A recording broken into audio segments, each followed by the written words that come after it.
A educação financeira, a gente vai trabalhar rapidamente aqui alguns contextos e depois eu vou tentar trazer para o cotidiano de vocês alguns aspectos relevantes. A primeira observação que a gente faz é o conceito de dinheiro no tempo. R$100 hoje não representa o mesmo valor que R$100 daqui a 6 meses. Porque se você pegar R$100, você pode colocar numa poupança, você pode perder o dinheiro se você deixar embaixo do colchão, como antigamente, né? Enfim. E melhor definição de juros que eu conheço, uma definição muito informal, é o aluguel do dinheiro. Por que você coloca o dinheiro numa caderneta de poupança, num fundo de renda fixa? Porque você vai receber um retorno desse capital. Por que uma pessoa paga aluguel de um imóvel? Porque ela paga para ocupar aquela casa que não é dela durante o período em questão. Então, se nós não conhecermos sobre os juros e de forma conceitual, ele passa a ser um número que se perde na nossa vida e a gente tem dificuldade de administrar, de gerenciar. E aí aquela frase famosa, eu estou endividado, eu não tenho como pagar minhas contas, exatamente porque nós não administramos bem essa questão dos juros, que é a remuneração do dinheiro. Poucos dominam conceitos básicos de saber o que seria uma taxa de juros adequada para você comprar um carro, para você comprar um imóvel, para você fazer um financiamento básico na Casas Bahia ou numa loja qualquer, né? Porque as pessoas não têm a noção do quanto que se paga. A pessoa só fala, utiliza jargões, o cheque especial está muito caro. Quanto? O cheque especial, por exemplo, Visa hoje está em torno de 13% a 19% por mês. Outros cartões, 8%, 9%. Então, se você não ponderar essas taxas, isso vai fazer com que você pague mais juros no final de um financiamento. E o pior, né? Em relação à disciplina financeira, você tem que perceber que quando você coloca na ponta do lápis, você não pode pensar em juros simples. Você tem que pensar em juro composto. Porque quando você pensa em 1% ao mês, existe uma inclinação muito natural de que você pense que 1% ao mês é a mesma coisa que 12% ao ano. Na verdade, não é. Porque uma capitalização composta segue um comportamento de uma curva exponencial, então não é uma regra de 3. Isso é um perigo muito grande. Por isso que as dívidas das pessoas sobem de forma pavorosa sem a pessoa perceber.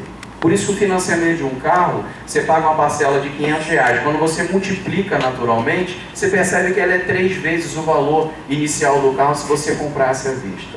Então são percepções que eu estou trazendo para iniciar a nossa palestra.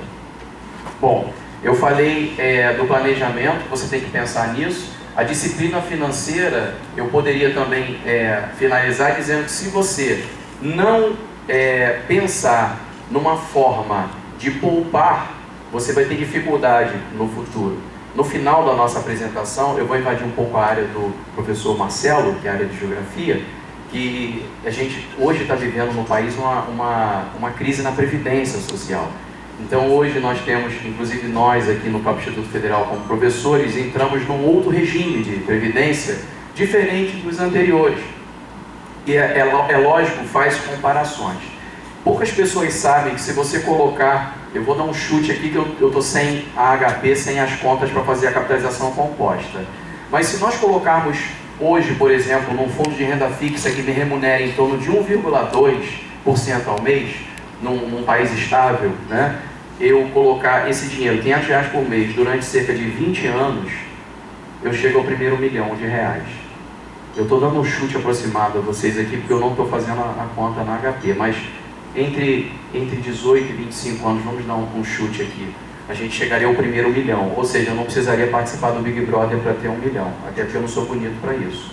Bom, então, o que eu quero dizer para vocês? Se você colocar esse dinheiro num fundo de renda fixa, pode ser que você tenha mais dinheiro no final da sua vida do que você num emprego estável e com uma previdência razoável. Então é importante você fazer essa ponderação, porque poucos brasileiros têm a inclinação de poupar, de guardar dinheiro, de colocar no fundo de renda fixa. desconhecem essa prática porque ela inclusive não é da nossa cultura. Bom, uma coisa que poderia facilitar muito a nossa vida seria uma planilha de custos mensal. Quem aqui faz isso? Nossa, parabéns.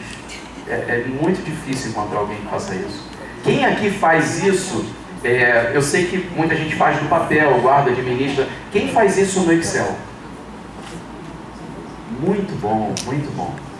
Olha, não precisa ser um profundo conhecedor de informática. Existem planilhas na própria internet que você pode baixar de controle. Isso facilita muito. São planilhas extremamente simples que elas vão discriminar o teu custo fixo e o teu custo variável mensal. O teu custo fixo, né, são coisas que você paga de forma fixa o mês inteiro. Exemplo, aluguel. O aluguel, R$500, você colocou na planilha. O custo variável, por exemplo, a conta de luz.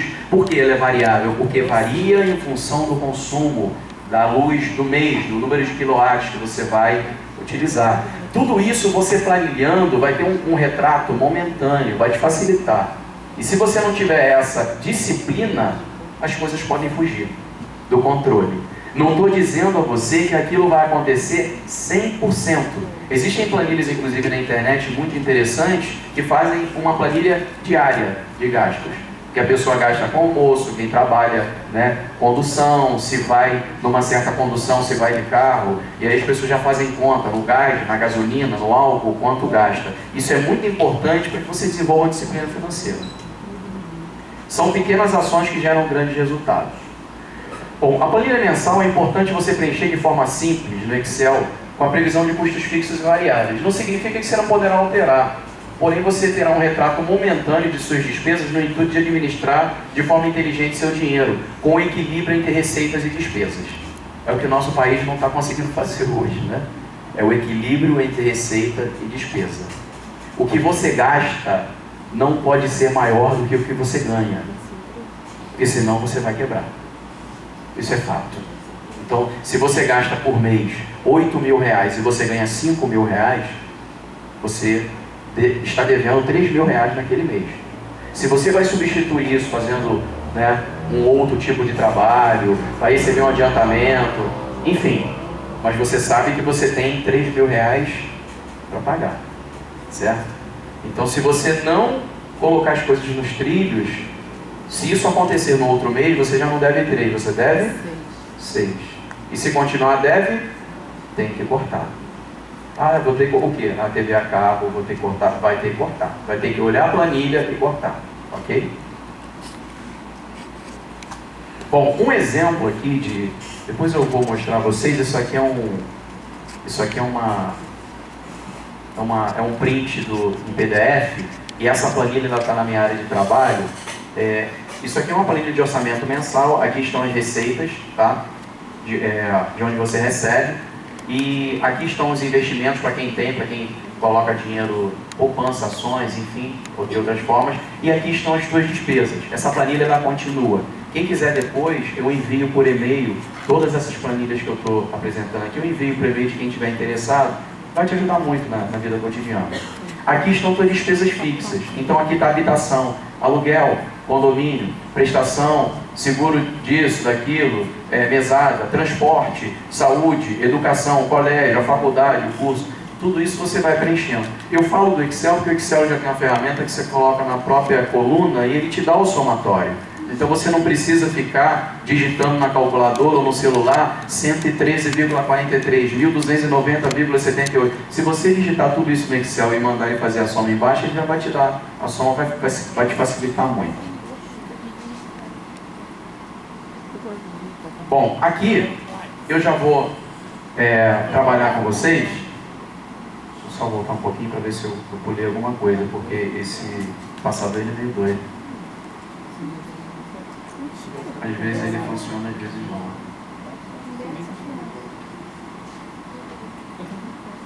Bom, essa tabela aqui, depois ele vai funcionar. Essa tabela, a tabela Price é a forma de financiamento, é o sistema francês de financiamento. É o sistema que funciona com a maior parte das coisas que a gente trabalha. Tá? Um carro, se você for comprar, vai ser o sistema Price. Tá? A tabela Price, ela trabalha com as prestações fixas.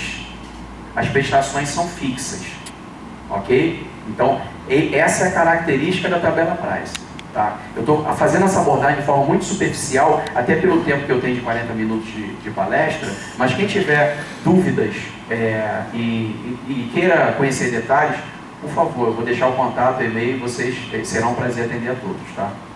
Bom, eu fiz uma simulação de um financiamento de um imóvel pela tabela Price, um imóvel de 100 mil reais, num prazo de 360 meses, com uma taxa de 8% ao mês. Essa taxa é a 7. Depois eu vou explicar a você o que significa 7. E a taxa mensal é de 0,7. Tá? A planilha já calculou, né? Aqui você daria, em média, os bancos pedem cerca de 20% de entrada. Então, desses 100 mil, você deu 20% de entrada, você deu 20 mil reais. Então, você financiou quanto? Olha aqui a parcela 1 aqui, ó. Você financiou 80 mil reais, ok? Bom, aqui não saiu a prestação, eu vou abrir a tabela aqui do lado e vou mostrar a vocês. Mas eu vou abordar alguns pontos importantes aqui antes de abrir. Aqui está os juros que você está pagando ao longo de cada mês, tá? Então, no primeiro mês você pagou 560 de juros. No segundo mês você pagou 558 de juros, 0,59. No terceiro, 558,24. Assim vai. Por que o teu saldo ele é atualizado? Porque a tua dívida, ela aumenta. Você percebam, eu vou fazer a primeira linha aqui de cabeça para não cansar vocês, que o objetivo aqui nessa palestra não é fazer muita conta, para não cansar a plateia. Eu tenho 80 mil. Se a minha taxa é de 8%, o que vai acontecer? Essa taxa é a taxa anual. A taxa mensal é 0,7% ao mês. 0,7 vezes 80 mil vai dar quanto? 7 vezes 8, 56. Deu 560 de juros. Então, esses 80 mil que eu saí do banco devendo, ao final do primeiro mês eu não devo mais 80 mil. Eu devo 80 mil mais 560 reais. Então, ao final do mês 1, eu devo 80 mil e 560 reais. Eu pago a prestação, vou amortizar a minha dívida. Então, ao pagar a prestação fixa, que não saiu na coluna aqui indevidamente, eu peço desculpa, na outra planilha eu vou mostrar a vocês, ela vai sair. Então eu vou fazer a conta dos 80.560 menos a minha prestação fixa e vai dar o meu saldo de 79.798. Eu vou aplicar a taxa de 0,7% ao mês, que vai dar esse valor. Aí eu vou somar 79.798,16 a esse valor aqui e eu vou encontrar o meu novo saldo. Perceberam que caiu pouco daqui para cá? 80.560 caiu para 80.356. Perceberam isso? Porque as parcelas são fixas. Então você amortiza pouco em relação ao montante de juro que aumenta. Por isso que muitos financiamentos as pessoas não conseguem pagar da casa própria. O sonho da casa própria vira o pesadelo da perpétua. E o cara percebe que depois de 20 anos pagando em dia, ele não pagou nem a cozinha. Quando ele vai ver o saldo devedor, ele pegou uma casa de crédito de 80 mil. Ele vai lá ver o saldo devedor, está devendo 60. Ele fala, como assim? Paguei em 20 anos. Ele vende o carro, junta alguma coisa, 13º, uma herança, alguma coisa, e vai tentar quitar a casa. E eu estou trazendo à tona esse tipo de problema do cotidiano, do Brasil, de famílias, de pessoas, para que as pessoas despertem para essa linha de educação financeira, porque as pessoas não se dão conta disso. E as pessoas utilizam frases não verdadeiras. Ah, o banco me roubou. Não, o banco não roubou, o contrato estava lá, você assinou, eu assinei. A taxa de juros está lá, a conta está certa. Ah, eu vou entrar na justiça. Não vai ganhar. Não tem nada de errado, a taxa de juros está aqui. A gente errou na tomada de decisão, de assinar o contrato.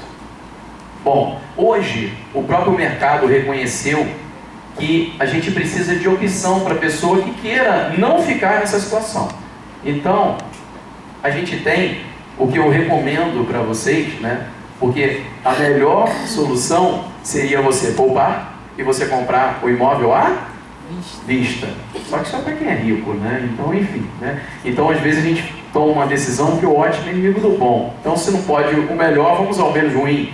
O menos ruim hoje no mercado, inclusive o Brasil também trabalha com esse sistema, é a tabela SAC, que é o sistema de amortização constante. Qual a diferença desse sistema para o anterior? Percebam aqui, eu fiz a mesma simulação. Um imóvel de 100 mil reais. financiado no mesmo prazo de 360 meses, a uma taxa anual de 8%, 0,7 ao mês. Esse valor aqui, esse valor de 100 mil reais, ele é dividido, tá?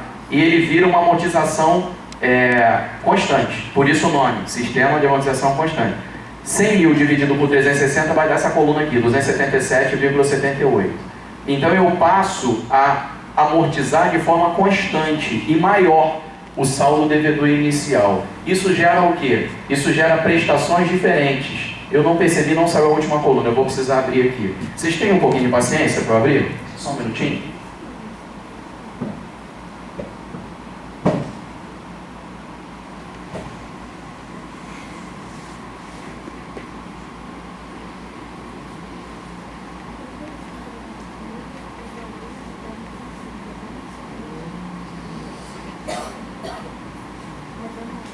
Bom, aqui nessa planilha saiu a coluna da prestação, tá vendo?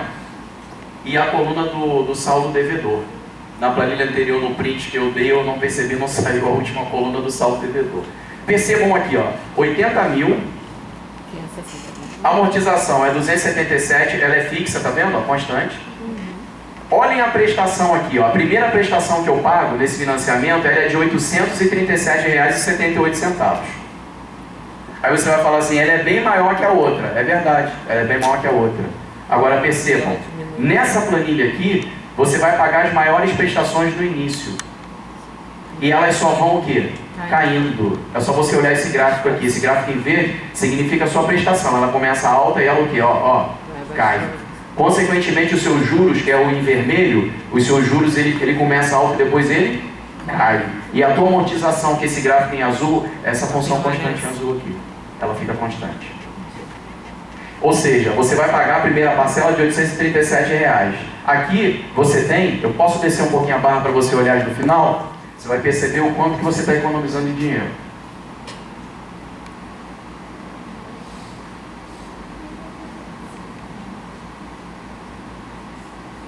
Vamos parar aqui. Você fez em 360 meses, não fez? No mês 140, que é essa linha aqui em vermelho, ó, a tua prestação está em R$ 563,50. Ou seja, ela vai caindo sempre. Vocês perceberam isso? Nessa modalidade, anotem essa informação aqui do lado. Os juros que você pagou foi de quanto? R$ 75.950 em relação ao principal de 100 mil. Confere? Então, você, no final do financiamento, você pagou 175 mil. Depois que você pagou a casa toda. Agora, por curiosidade, vamos olhar outra tabela e ver quanto que você pagaria de juros no price?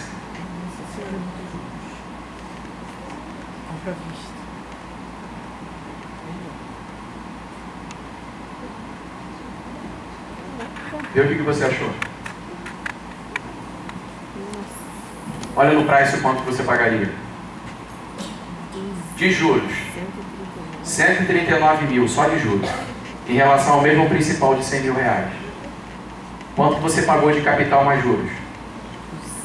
219 mil reais. Ficou bem claro isso? O sistema que você paga, não só imóvel como esse aqui, mas carro também, é esse aqui, ó. É o price. É o price. Essa minha tabela no Excel está pronta, tá? Se você quiser eu envio para o teu e-mail, você vai poder fazer qualquer simulação em casa. Se você quer comprar um carro, aí o vendedor fala para você assim, a qual a taxa que você vai me vender o carro? Ah, eu consegui uma taxa boa, de pai para filho, 1,8. Aí você vem aqui mensal, ó, taxa mensal, você vem e digita aqui 1,8. Qual o tempo você vai financiar o carro? Ah, eu quero fazer em 36 meses. Tu tira esse zero aqui, bota 36 aqui. Qual o valor que você vai financiar? Eu vou financiar 20 mil. Bota 20 mil aqui. E aí, o Excel vai apresentar para você aqui, ó, a prestação, o saldo devedor, tudo descrito e atualizado. Aí você vai perceber o quanto você paga.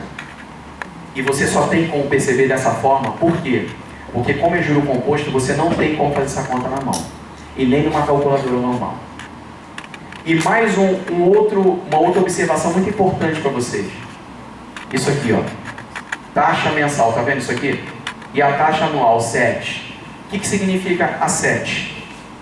Isso é novo, o governo do Brasil instituiu, obrigando as instituições bancárias a explicitar nos financiamentos 7 significa C de custo, E de efetivo e T de total. Custo efetivo total. Por quê? Porque existe uma maneira muito fácil de manipular o financiamento. Tá? Eu pego um carro, aí eu digo para você que a taxa é 1,8, que é a taxa de pai para filho. Para quê? Para te enganar. De que maneira? Eu coloco embaixo, serviço despachante, R$900. TAC, que era ilegal, caiu, voltou. Antigamente era TAC, TAC, voltou como TC. Taxa de abertura de crédito. Muitas vezes, por exemplo, eu era cliente do Banco Itaú e era obrigado a pagar uma TAC, uma taxa de abertura de crédito. Se eu sou do mesmo banco, se a minha vida financeira está no banco, por que eu vou pagar R$500? E você paga sem interceder, por falta de conhecimento. Em qualquer, se você entrar na justiça em qualquer esfera, eles são obrigados a retirar o financiamento. Mesmo que você tenha feito, você entra, pega o carnê, leva, mostra, é obrigado a cair, a tirar. Por quê? Porque é ilegal, é inconstitucional. Então, quando ele pega esses R$500 da TAC, 900 do serviço despachante, seguro, e soma tudo isso, vai dar mais ou menos uns R$3.000. Então você ia financiar 20, você já passa a financiar 23. E quando você financia 23, a tua prestação ela está lá, do lado. Só que ela não representa a taxa de 1,8 que ele está te vendendo.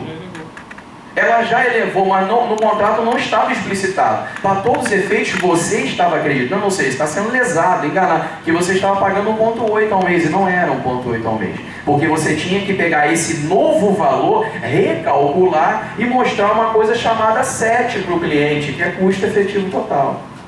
E aí essa taxa que você estaria pagando pelo dinheiro seria em torno de 2,2. Aí você se assustaria. Nossa, 2,2 está muito alto. Então, para não te assustar, o que eles fazem? Uma obra de maquiagem agindo dessa maneira.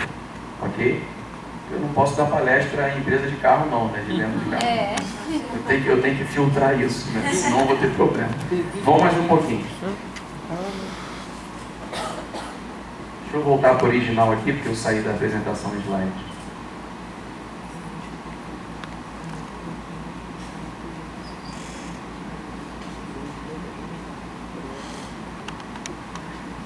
Meu assessor pediu para ele me ajudar a passar o slide, mas ele foi lanchar e não voltou.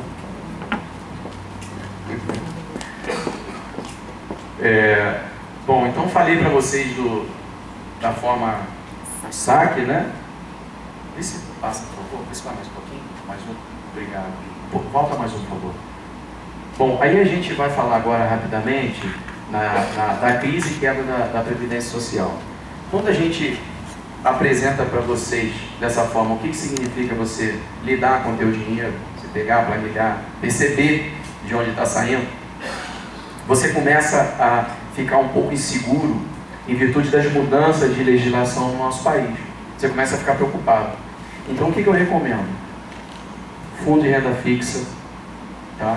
Ou as pessoas, cada um tem um perfil, então eu não posso com uma palavra só atender a todos. Tem gente que tem um perfil mais ousado, investe em ações diferentes do meu. Eu tenho um perfil mais tradicional, eu não gosto de perder nada, não gosto de arriscar muito, não gosto de jogar. Então cada um tem um perfil. Eu vou falar para um perfil tradicional, que é a pessoa que quer chegar no final da vida e ter uma certa remuneração. Isso requer uma disciplina financeira. Requer você cortar algumas coisas, ajustar e colocar lá em cerca de 500 a 600 reais, por exemplo, num fundo de renda fixa, e você, daqui a 20 anos, daqui a 20, 30 anos, você vai poder fazer uma opção, uma escolha. Ou você vai receber um montante do valor, seria, como eu falei, 20 anos aí, 1 milhão, você saca 1 milhão, ou então você escolhe. Não, eu quero ganhar a partir do ano tal, daqui a 20 anos, eu quero ganhar sobre esse valor, eu quero ser remunerado em torno de uns 6 mil por mês. Para juntar com o INSS, eu vou fazer uma renda mensal de tanto. Aí ele vai calcular na hora numa planilha, você também tem como calcular pela internet isso, tá? E aí ele vai te falar, olha, você tem que contribuir hoje, com a tua idade, tal, 600 e pouco reais por mês, 700, 500, enfim. Isso é muito importante você fazer, porque isso vai compor a tua aposentadoria, tá? Independente de governo, independente de inflação. Porque quando a gente fala de inflação, a gente fala de poder aquisitivo. Porque existe uma coisa muito importante, que é o conceito de poder aquisitivo.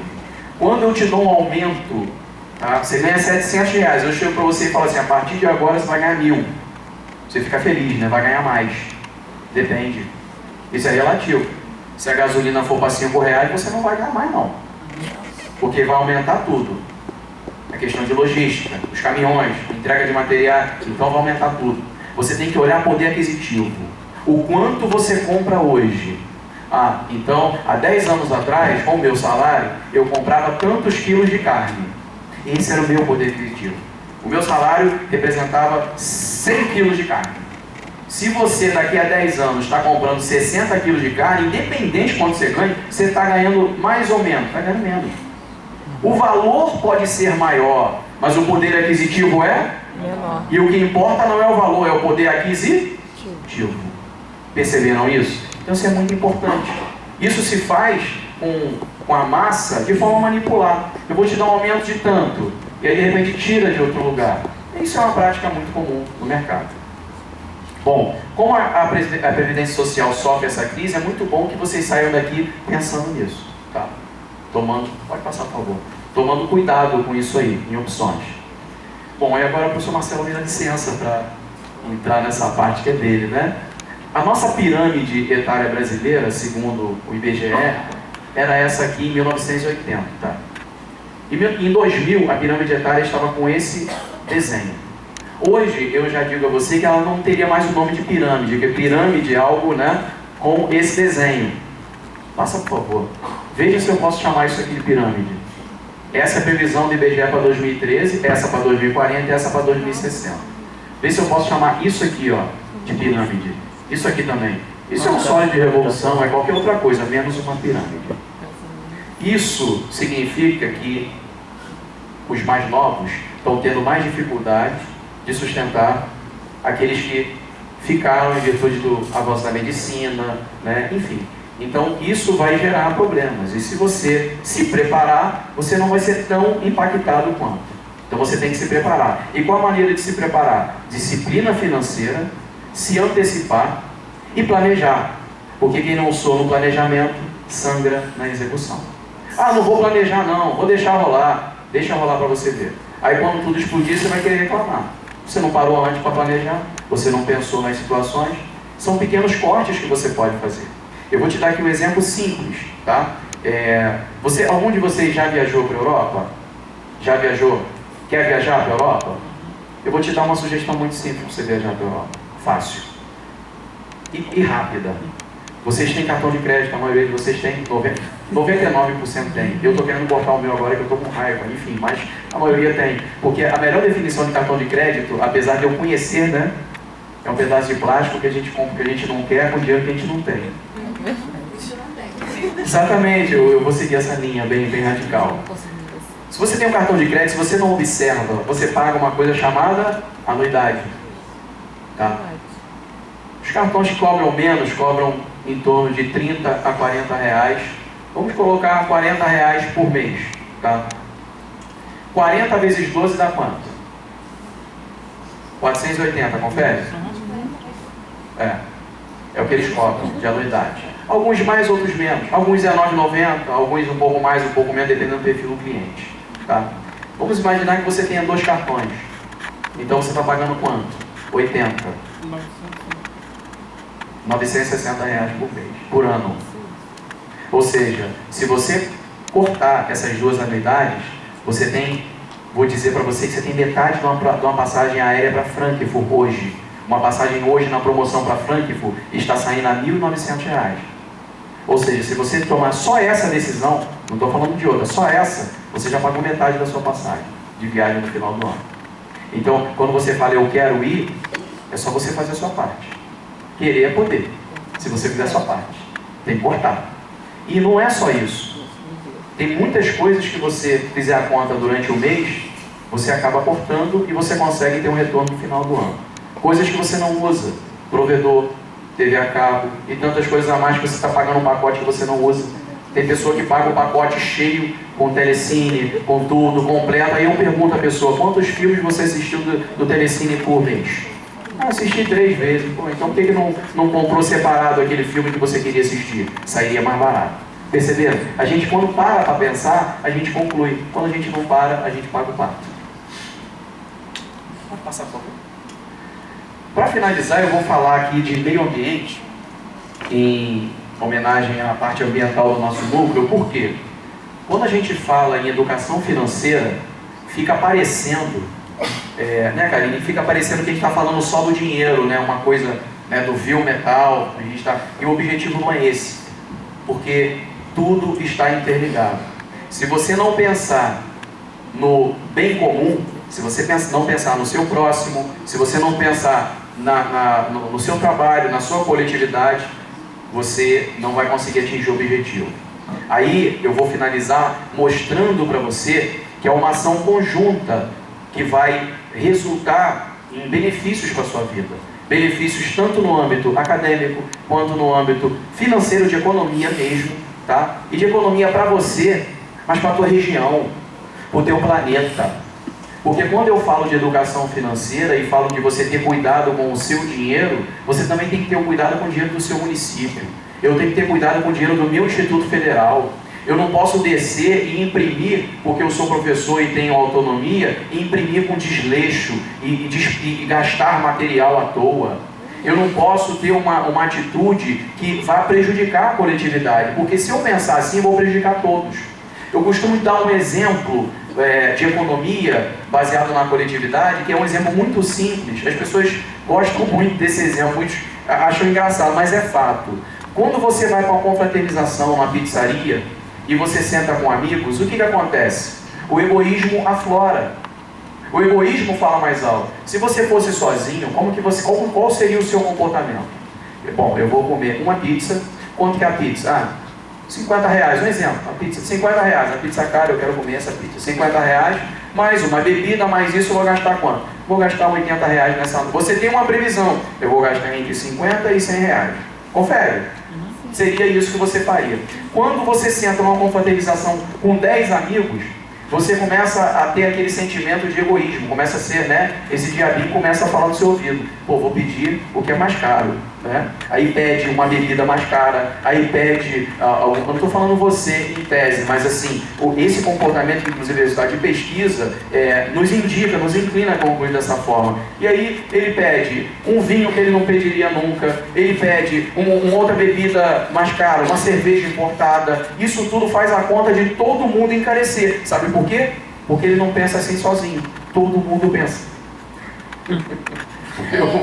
Eu vou me dar bem. E aí todo mundo pensa em se dar bem. Aí quando faz a conta no final e divide, dá 150 para cada um. Ele leva um susto. Puxa!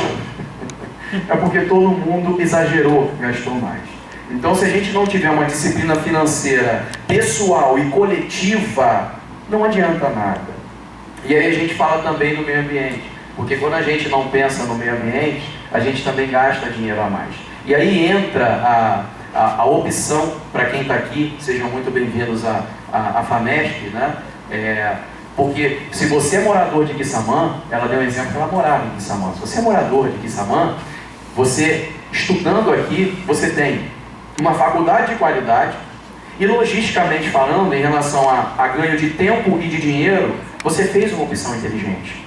Porque se você saísse daqui para Macaé e você colocasse na planilha o que você gastaria de transporte, um lanchinho bobo, você gastaria de repente o mesmo valor da mensalidade que você está pagando. Então você dobraria o teu custo. Em nome de quê? Tá? Então tudo isso, eu não estou dizendo que é ruim ou que é bom, você tem que pesar.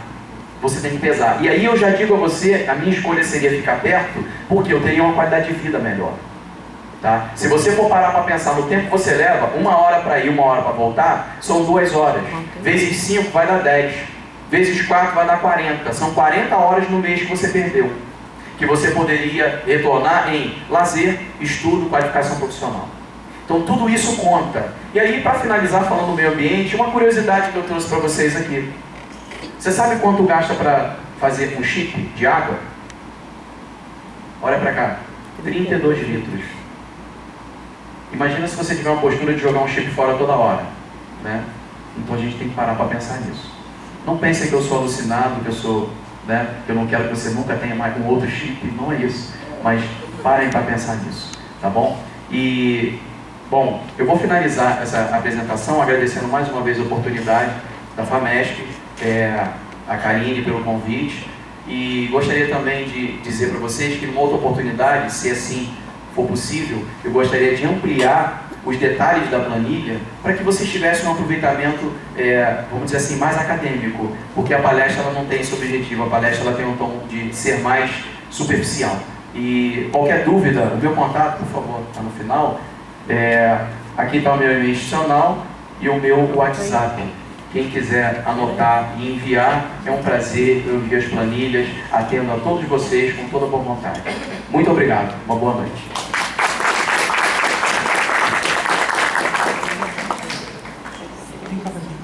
Agradecemos a presença do professor Fernando Said e também agradecemos a palestra enriquecedora que tivemos nessa noite.